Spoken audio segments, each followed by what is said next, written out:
తమ సమస్యలను పరిష్కరించాలని కోరుతూ కొత్తగూడెంలో సమగ్ర శిక్ష ఉద్యోగులు ర్యాలీ నిర్వహించారు. కొత్తగూడెం పోస్ట్ ఆఫీస్ సెంటర్ నుంచి భారీ ర్యాలీ నిర్వహించి కలెక్టరేట్ వద్ద దీక్ష చేపట్టారు. ప్రభుత్వం హామీ మేరకు పర్మనెంట్ చేయాలని డిమాండ్ చేశారు. 15 ఏళ్లుగా వేచి చూసినా తమకు ఫలితం లేకుండా పోయింది అన్నారు.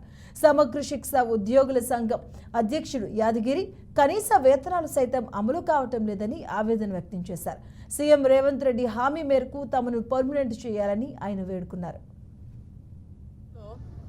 సమగ్ర శిక్ష ఉద్యోగుల జీవితాలు ఎంత దుర్భరమైన పరిస్థితుల్లోకి ప్రభుత్వాలు నెట్టుతున్నాయి అంటే గత 15 నుంచి 20 సంవత్సరాలుగా పనిచేసినటువంటి కాంట్రాక్ట్ ఉద్యోగులను గత ప్రభుత్వం రెగ్యులరైజ్ చేస్తానని మోసం చేయడం, గత ప్రభుత్వం మీద 10 సంవత్సరాలు పోరాటం చేసినాం.